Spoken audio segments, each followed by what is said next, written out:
Well, almost 3 years into a foreign-backed insurgency in Syria, militant groups fighting against Damascus are now grappling with fierce infighting. Syrian activists say the infighting that swept militant-held areas in the north have now spread to the east. Foreign-backed opposition groups have reportedly laid siege to the city of Raqqa, which is a key stronghold of al-Qaida-linked militants. Here's a report.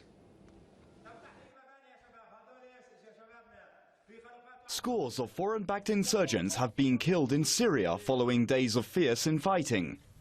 The clashes have pitted the Western-backed militants led by the so-called Free Syrian Army, or FSA, against the al-Qaeda-affiliated insurgents called the Islamic State of Iraq and the Levant, or ISIL. The clashes started after insurgents led by the FSA attacked checkpoints and bases controlled by the ISIL.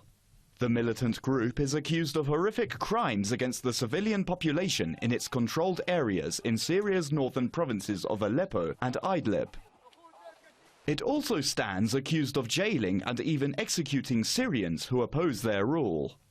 The ISIL, which was created in Iraq back in 2004 in the aftermath of the US-led invasion of the country, moved into Syria in 2013 to join the ranks of extremists fighting Syrian President Bashar al-Assad.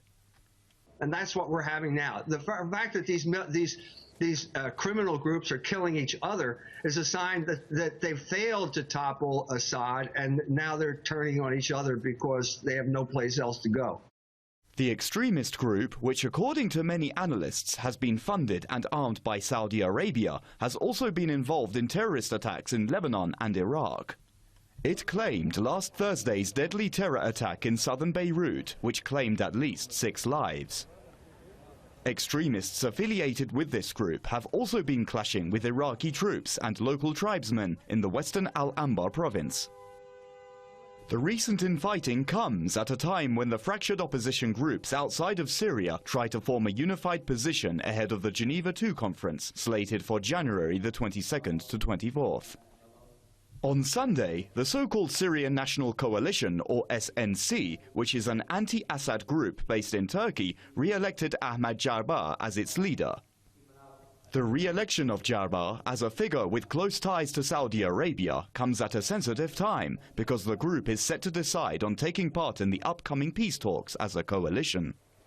Syria has been gripped by deadly unrest since 2011.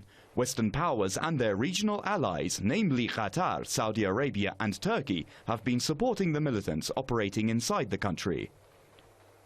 Many analysts believe that the intensified infighting among insurgents reveals the deep divisions between these groups. Experts say the US and its Western allies speak of their opposition to al-Qaeda and its heavy-handed tactics, but in practice, their long-term interests in the Middle East call for the existence of such groups.